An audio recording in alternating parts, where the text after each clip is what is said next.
Está no ar o consultório eleitoral do Dr. Campanha, o podcast que explica o marketing político, ajuda você a vencer eleições e fazer bons mandatos. Com Justino Pereira, Cleiton Bozon e José Carlos Menezes.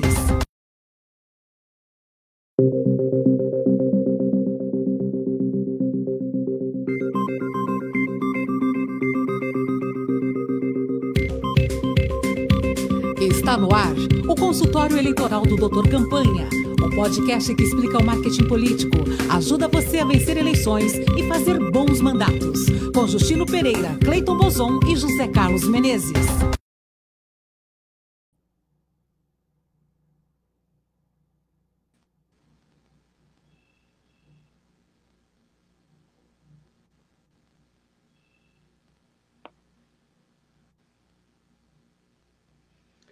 Olá, seja bem-vindo, seja bem-vinda ao mais um episódio do consultório eleitoral do Dr. Campanha. Este é o episódio 5 da temporada 5. Já estamos na quinta temporada. Se você quiser rever episódios anteriores, principalmente focados em como vencer eleições, porque as temporadas foram no ano eleitoral de 2020, você vai no Spotify, digita Dr. Campanha e lá você vai ter uma quantidade enorme de episódios, você vai ter entrevistas com especialistas, com candidatos vitoriosos e vamos adiante aqui às 9 da manhã na nossa Rádio Brasil Atual, que é onde estreia o nosso podcast. Bom dia, Cleiton Bozon, bom dia, José Carlos Menezes. Bom dia, Justino, para quem está acompanhando a gente na Rádio Brasil Atual e qualquer hora, bom dia, boa tarde, boa noite, para quem está vendo a gente no Spotify ou no YouTube. Então, bom dia, boa tarde, boa noite. Tudo bem, pessoal? Essa é a melhor saudação. E como você sabe, o nosso programa é patrocinado pelos cursos de marketing político do Dr. Campanha.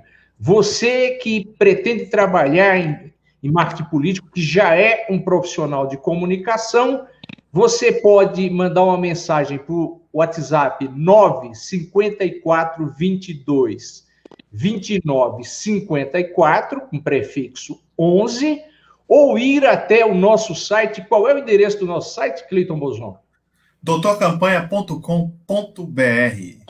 E aí você vai poder nos mandar a mensagem e a gente diz como disputar esse mercado de trabalho, que é muito interessante e para quem é do meio de comunicação, que o mercado já estava muito ruim antes da pandemia e com a pandemia, então, ele entrou num momento disruptivo, você acrescenta mais uma possibilidade de geração de renda, de emprego.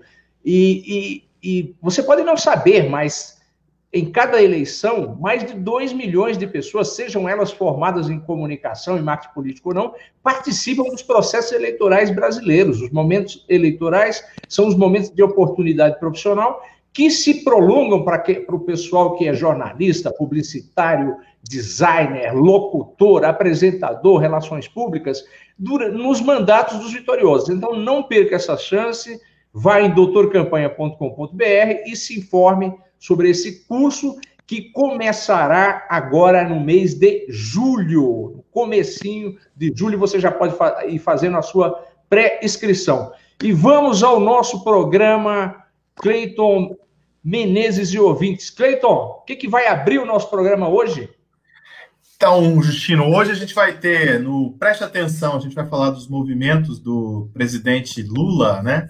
O presidente Lula está se movimentando aí, conversando com um monte de gente do mundo da política e também fora do mundo da política, a gente vai falar um pouquinho disso. Depois a gente vai falar sobre a gestão da Covid no governo do estado de São Paulo e como que é a vida e quais são as dicas para quem quer ser deputado estadual, sonha ser deputado estadual.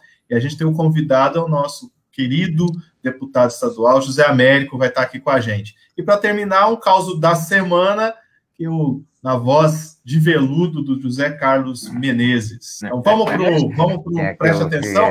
Aliás, Cleiton, outro dia o diretor da rádio elogiou a voz do Menezes, falou que verdade. daria um braço para ter uma voz dessa. Ô, Menezes, mas ainda é o José Maria Alckmin, o caos político, ou já encerrou a sessão mineira? É a última da nossa série. É um caso muito divertido e a gente encerra com esse caos a série com o Alckmin. Não confundir com o Geraldo Alckmin, por favor. José Maria Alckmin, não Geraldo Alckmin. José Maria. Né? Muito bem. Embora esse Geraldo Alckmin parece que é meio mineiro também, né? Ele é esperto pra caramba. Mas vamos lá, Cleiton. É o próprio. O que o nosso ouvinte deve prestar atenção? Preste atenção. Então, preste atenção, movimentos políticos do presidente Lula. A gente tem acompanhado aí que o presidente Lula ele tem se movimentado. Então, desde que ele pode ser candidato a presidente em 2022, ele tem conversado, tanto ele tem acenado e dialogado com o centro da política nacional, como ele tem dialogado com o mundo internacional. Ele até abriu uma espécie de escritório, né, para receber as pessoas e conversar sobre a questão da Covid, a questão das vacinas, a questão de auxílio emergencial, sobre esses vários temas que são fundamentais para o Brasil nesse momento de pandemia.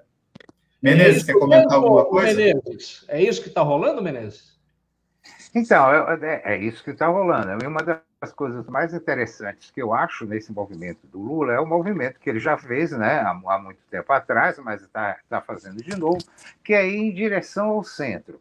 Com isso, ele está causando um rebuliço grande, né, nos pré-candidatos, digamos assim, a presidente. Né? Ele se fortalece muito e amplia muito o seu grau de, não só de interferência, como possibilidade de eleição. Acho que é uma coisa esperta e necessária, né? Quem quiser vencer essas eleições tem que ir agarrado também com o centro. Ele já fez isso na eleição anterior, né? Tinha um vice que era um empresário, acho que vai repetir isso novamente. Porque se tem uma coisa que a gente não pode acusar o ex-presidente Lula é de não ser um sujeito pragmático, né? O presidente Lula, ele pode ter... É o próprio, né? Ele pode ter as ideias políticas do coração dele, mas ele sabe que no Brasil, um país conservador por natureza, ninguém vence a eleição se não esticar o braço até a centro-direita. Isso em todas as eleições que aconteceram no Brasil, que infelizmente em 100 anos de história não foram muitas, mas nós pudemos presenciar recentemente, aí nós estamos na 7ª ou 8ª eleição presidencial seguida, que quem venceu, tirando talvez essa anomalia que está no governo federal, vence estendendo os braços para o centro. Como, Menezes? Não, é isso aí. Eu acho que tem realmente de tirar esse Bolsonaro da lista, porque ele realmente é uma eleição totalmente atípica. Isso é até um assunto que a gente pode abordar depois, mas de resto você está certo. Todo mundo que se elegeu, o Fernando Henrique, estou falando só dos mais próximos, né? Lula, etc., todo mundo teve que dar a mão ao centro, né? Ao centro de direita, mas centro. Sem isso não tem vitória, eu acho, penso eu. E Cleiton, antes de você, Cleiton, chamar o nosso convidado para dar um pitaco nesse tema, porque ele acompanha muito os bastidores da política, os bastidores da política do Estado, do Partido dos Trabalhadores, essa movimentação do Lula me parece ser num sentido, claro, além de todo o efeito prático que uma movimentação política tem, mas do que os americanos dizem que um candidato tem que ter para quem quer ser presidente, tem que ter um perfil de estadista, e o Lula está fazendo movimentos que podem dar certo ou não, mas que o qualificam como estadista. Eu li outro dia que ele ia encontrar o embaixador da China. É verdade isso, Cleiton? Como é que é essa questão? Sim, ele demonstrou isso quando presidente, ele demonstrava isso já quando liderança sindical, né? Demonstrou isso como presidente, que primeiro, uma capacidade enorme de construir diálogos políticos, né? E política, fundamentalmente, é a capacidade de construir diálogo, uma capacidade enorme de formular política, né? Formular política em todos os sentidos. Formular política no sentido de conversação, de articulações, de arcos de conversações, mas também formular política de pensar o país, de pensar que o país não está isolado do mundo, que tem um mundo inteiro em torno do país, e que é preciso você pensar o país como um todo. Então, ele formula, ele é capaz de formular programas, ideias para o país, que é uma carência que a gente tem muito no governo atual, né? A gente tem um governo atual, um governo federal atual, que é incapaz de formular. E o Lula está meio que também acenando para isso, dizendo, o Brasil precisa de alguém com capacidade para formular políticas para o país, e eu tenho essa capacidade, né? Isso está em toda, até na imprensa, que nunca foi tão aberta ao presidente Lula, a imprensa está pautando isso, está colocando essa visão do presidente. Mas eu acho que a gente pode chamar o nosso... Pois não, Menezes? É bem rápido. O que a gente está falando aqui não significa que é apoio, digamos assim, embora isso não signifique nada, né? Nosso apoio. É preciso prestar atenção no Lula, independentemente de você gostar ou não. Ele é um ator poderosíssimo no cenário político brasileiro atual. Uma presidência. Não se pode fazer nada sem contar com ele, né? Não, muito bem lembrado, inclusive...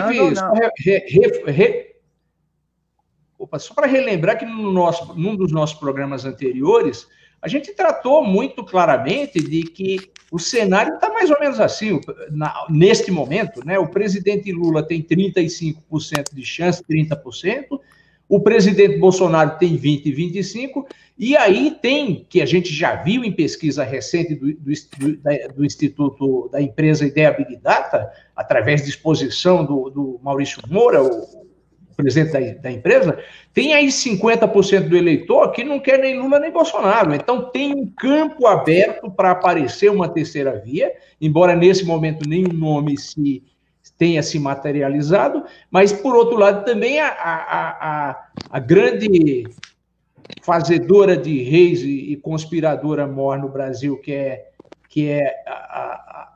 o Plim Plim, ela ainda não se mexeu para ninguém, ela vai se mexer. Aliás, quem lê as biografias, a imensa e maravilhosa biografia do Getúlio Vargas, escrita pelo Lira Neto, vê que em 54 essa família do Plim Plim já era conspiradora para derrubar governos, né? Então, ela tem muita força, embora esteja muito magoada, embora esteja perdendo o Faustão, que aparentemente comprou um terço ou 30% do Grupo Bandeirantes, embora tenha perdido a Fórmula 1 e vá perder o Campeonato Brasileiro de Futebol, ela ainda é muito forte. Agora, Cleiton, vamos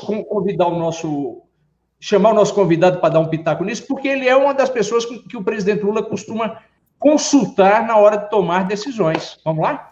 Então, vamos lá. O Américo sabe tudo. Imagina.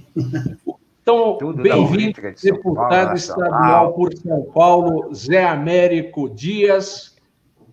O Zé foi 4 vezes vereador, está no seu 2º mandato de deputado estadual, foi secretário de pelo menos 2 pastas na Prefeitura de São Paulo, foi dirigente do Partido dos Trabalhadores, é jornalista, antes de mais nada, então é um sujeito que conhece a política na teoria e na prática, que é o que é importante, né?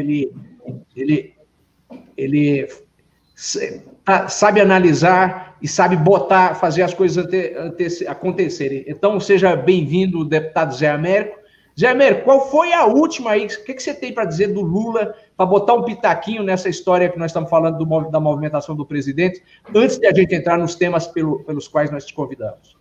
Bom, em primeiro lugar, queria saudar o Menezes, saudar você, Justino, o nosso querido Cleiton, saudar vocês, dizer que é um prazer estar aqui com vocês. Bom, eu trabalhei com o presidente Lula algumas vezes em algumas campanhas presidenciais dele, né? E tem uma relação bastante próxima, né? De conversar com ele sempre, né?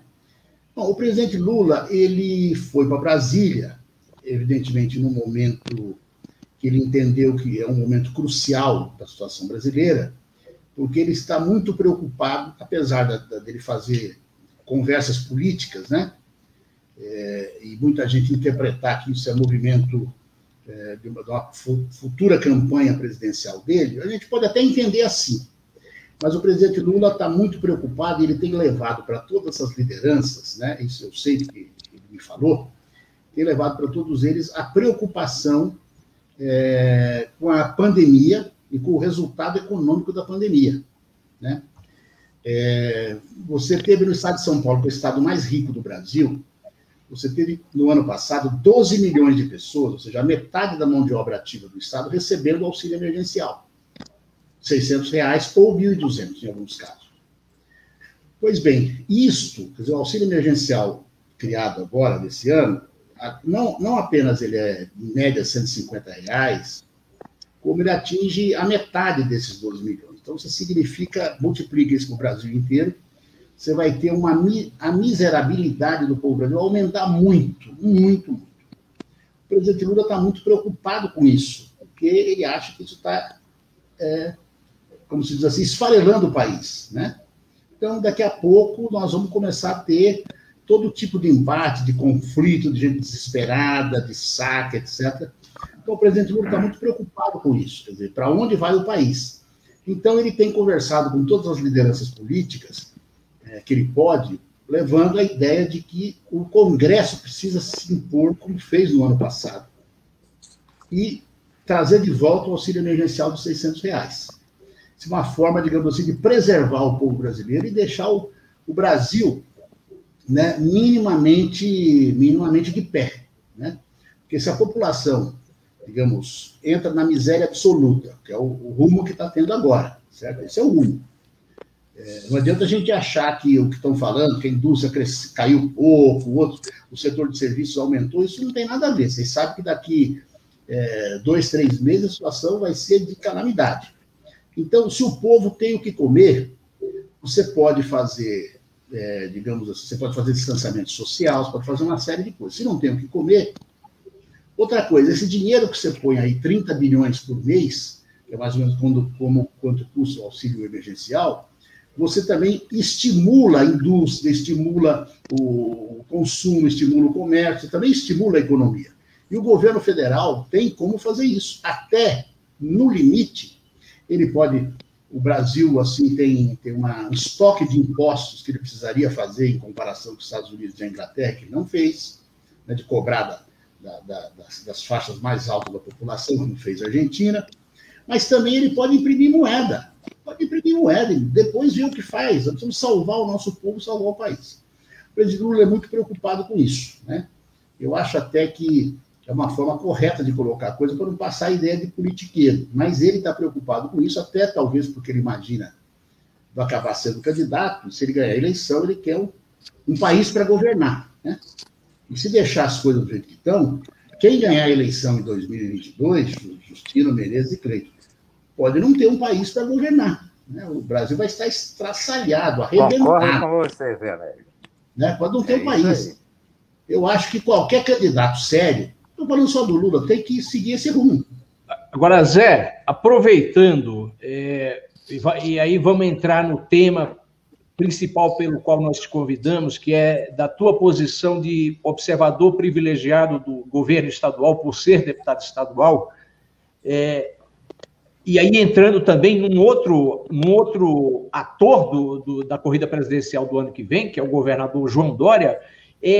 Que avaliação você faz, o que você tem visto da gestão do governo de São Paulo em relação ao Covid? Porque, para quem está de fora como a gente, que não participa dos debates da Assembleia, aquela luta política cotidiana onde você está, aparentemente tem alguns acertos, né? Então, conseguir fazer com que a vacina acontecesse, apesar do boicote do governo federal, me parece ter sido uma cartada positiva para o Dória, né? Como é que você avalia esse... Não, é verdade, eu sou, assim, de oposição, sou líder da minoria aqui, que digamos, líder de uma parte da oposição importante, né? Eu tenho uma outra oposição que é de extrema-direita aqui na casa, né? Nós somos uma oposição à esquerda. Então, é inegável que o governador Dória, você pode falar o que você quiser, que é marketing, que é isso, é inegável que ele contribuiu para que a vacina Coronavac fosse produzida pelo Butantan, ajudou, não atrapalhou e ajudou, certo? Então, isso aí é uma coisa razoável, né? Nós precisamos reconhecer isso, né? Ele fez isso, né?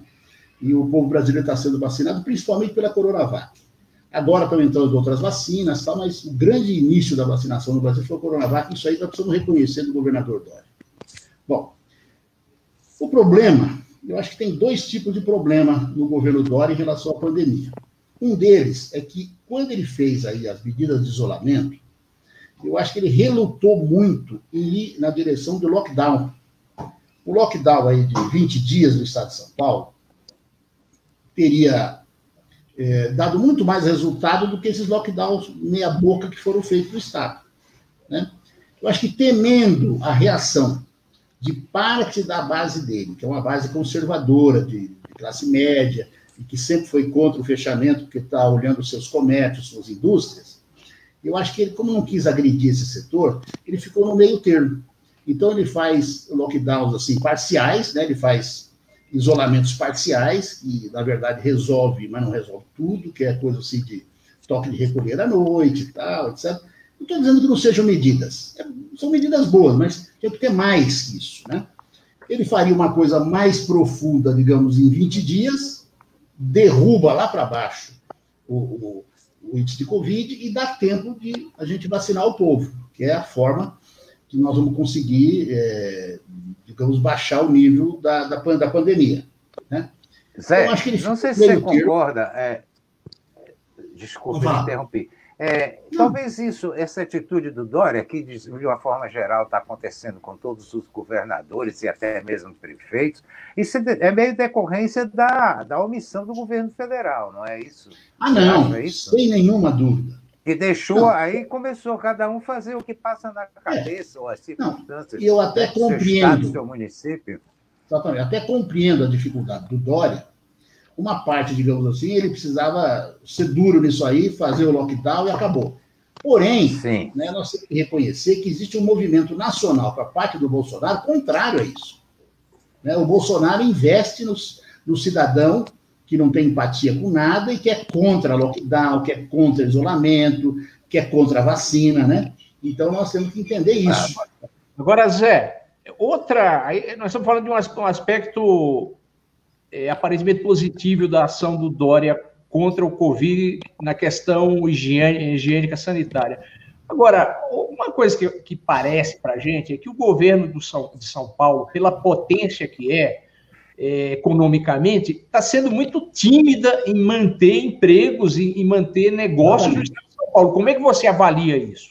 Eu acho assim, nós tivemos essa discussão nesses últimos dias aqui na Assembleia. Como tem sessões virtuais, elas não têm mais a repercussão que tinham antigamente, certo? Então, nós tivemos essa discussão. O estado de São Paulo tem um superávit de mais ou menos 8 bilhões de reais. Nós, aqui da oposição, propusemos o seguinte, um plano de complementação do auxílio emergencial para a população, que custaria aí alguma coisa em torno de 2 a 3 bi por mês, durante 3 meses, né? 2 bi durante 3 meses, né? Então,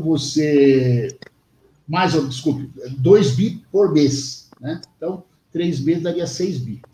Então, você atingiria aí mais ou menos 4 a 5 milhões de pessoas, né? Pegando parte das pessoas miseráveis, mas também aqueles que ficaram desempregados, né? E você atenderia essas pessoas. Além disso, você incrementaria os planos de fomento da pequena e média empresa para assegurar o emprego, né? Mesmo supondo que tudo isso tem que ser do governo federal. O governo federal é quem tem a obrigação de fazer isso, mas o governo de São Paulo foi muito tímido, né? Ele aprovou um plano que chama-se Bolsa Povo, que atende aí alguma coisa em torno de 400 a 500 famílias, 500 mil famílias, né? Da 500 mil famílias, você pode imaginar aí 2 milhões de pessoas. É um plano, digamos assim, muito tímido, ele juntou os projetos sociais, incrementou algumas outras coisas. Não estou dizendo que é igual a nada. Nós, inclusive, o PT votou a favor. Só que a gente achou que é uma coisa muito tímida, considerando o recurso que o Estado tem. O Estado de São Paulo poderia investir aí, esse ano, né, no apoio à população, 5 a 6 bilhões ele poderia fazer isso, sem, digamos assim, se endividar. Então, o Estado de São Paulo tem esse potencial. Então, do ponto de vista da política econômica, geração de emprego e atendimento das pessoas, eu acho que o governo Dória tem sido muito tímido, muito aquém daquilo que um governo precisaria ter. Esse é o grande pecado do Dória, esse. Deputado Zé, isso deixa ele exposto, isso é o que deixa ele exposto, eu acho, às críticas desses pequenos e médios comerciantes que querem abrir os seus comércios e entendem no Dória um obstáculo contra isso. Se ele trabalhasse na direção do auxílio emergencial, na direção do fomento à pequena e média empresa, um recurso que o Estado de São Paulo tem, eu acho que ele reverteria essa oposição que ele tem dos setores negacionistas, digamos assim, né? Para gente... O pessoal tem que vir trabalhar. E o pessoal tem que vir trabalhar, tal. O pessoal dele vem por ônibus, o metrô, que é o maior centro de... E ele vem de carro, né? Então, esse tipo de gente ficaria isolada se o Dória fizesse um atendimento, digamos, econômico. Agora, deputado Zé Amélia, com certeza isso vai ter impacto na corrida da eleição estadual do ano que vem. Como é que está esse cenário de construção de candidatos? Quem é o candidato do governador? Quem é o candidato do PT, das outras forças? Como é que está esse panorama hoje? Porque a impressão que eu tenho é que o governador de São Paulo ficou numa situação que ele vai ter que se lançar na aventura presidencial, né? Hoje virou uma aventura. Como é que está esse quadro hoje? Bom, o quadro é mais ou menos o seguinte: isso que você falou que ele vai ter que se lançar, vai ter mesmo. Primeiro, porque ele tem um compromisso com o Rodrigo Garcia, que é do DEM, está vindo para o PSDB para ser o candidato do PSDB para o governo do Estado. Essa é a primeira coisa, esse compromisso que ele não quer romper. O segundo é o seguinte: o Alckmin vai ser candidato. Muito provavelmente o Alckmin vai ser candidato pelo PSB, junto com o Márcio França. O Alckmin, assim, eu sou muito crítico ao Alckmin, certo?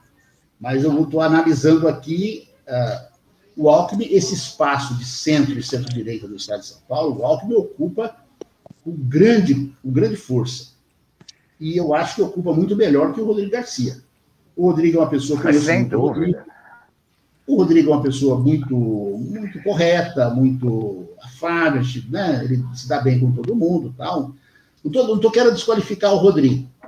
Mas o problema é que o Rodrigo é desconhecido. O Rodrigo tem sido secretário, mas é uma pessoa muito pouco conhecida, né? Não é um nome forjado. O Geraldo Alckmin é um nome forjado a, né, vários governos e tal. E esse público PSDBista, e acho que a tendência é atrás dele. Na esquerda, nós devemos ter, isso não é confirmado ainda, mas podemos ter o quê? Uma aliança Haddad-Boulos. Uma aliança Haddad-Boulos... Seria uma chapa muito forte, hein, Zé? Muito forte, que ocupa do centro para a esquerda, né?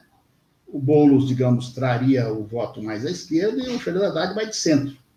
Como você bem falou aí, eu acho que foi você ou Menezes, sobre a questão do centro, né? Para ganhar a eleição no Brasil precisa ganhar o centro. Até o Bolsonaro ganhou o centro.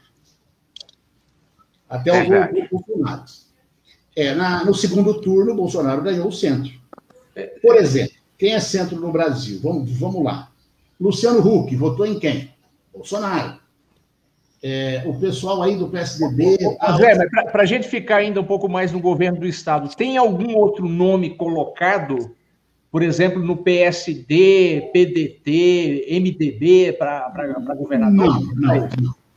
Eu acho que não. Eu acho que os nomes que tem na esquerda, Boulos e Fernando Haddad.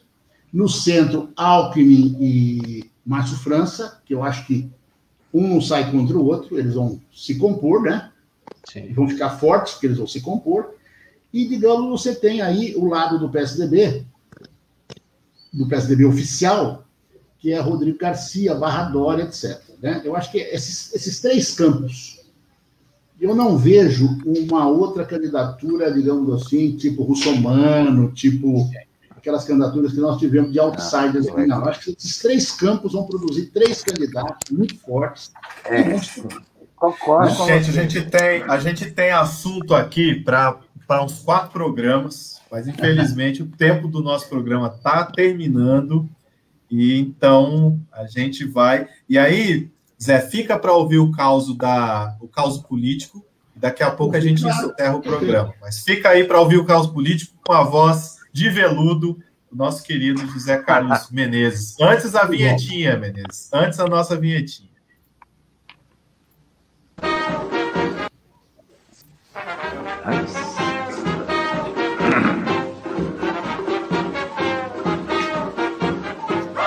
Bota o retrato do velho outra vez, bota no mesmo lugar. Bota o retrato do velho outra vez, bota no mesmo lugar. O sorriso do velhinho faz a gente trabalhar. O sorriso do velhinho faz a gente trabalhar. Menezes virou uma tradição do Menezes. Ele cai na hora do caos político. Ah, tá de volta, Menezes. Pois é, né? Que coisa horrível. É tradição, tá virando tradição você cair, sua conexão cair. É para criar o suspense de se vai ter caos político ou não. Suspense, né? O que vai acontecer. Nena, você disse no começo do programa que ainda era José Maria Alckmin. Vamos ver se a gente encerra esse capítulo, senão vão achar que a gente Vamos encerrar essa série. Qual é a história? Vamos encerrar hoje a série do Alckmin, porque ele é um cara... Rendeu, porque ele é um sujeito muito engraçado. Esse é do tempo da Revolução, né? Da Redentora, do golpe, como quiserem. Tem um deputado de Minas Gerais que chamava-se Carlos Murilo Felício dos Santos, era parente do JK, sobrinho de JK, né? De Juscelino Kubitschek, que foi caçado. E o Alckmin ligou, se sentiu a obrigação de ligar para ele para prestar alguma solidariedade. Saiu-se com essa aqui. Olha, meu querido, estou com você nessa hora desta terrível injustiça. E, nesse instante, ele lembrou que o telefone podia estar censurado, que era uma coisa comum na época, e emendou direto. Quer dizer, meu caro, eu continuo solidário com a Revolução, que só tem feito coisas certas, apesar de alguns equívocos, como esse que cometeu com você. Mas a gente tem que compreender que tudo isso é para o bem da nossa pátria. E desligou rápido antes que o Carlos Murilo pudesse dizer qualquer coisa. Era bem a característica dele. Ele não perdia nada. Tava... Muito bom, pessoal. Então, vamos encerrando o nosso programa. Agradecer ao deputado José Américo Dias por ceder uma parte do seu tempo para a gente. Agradecer aos nossos ouvintes aqui nessa sexta-feira na Rádio Brasil Atual e desejar um bom fim de semana para quem vai nos ouvir, nos assistir no YouTube ou no Spotify. Até sexta-feira que vem. Até, gente. Quem quiser saber mais dos cursos do Doutor Campanha, é só ir no nosso site, www.doutorcampanha.com. Um abraço. Ótimos cursos. Um abraço. Tchau. Este foi o consultório eleitoral do Doutor Campanha, o podcast que explica o marketing político, ajuda você a vencer eleições e fazer bons mandatos. Com Justino Pereira, Cleiton Bozon e José Carlos Menezes. Para ouvir de novo, vá ao Spotify e digite Doutor Campanha.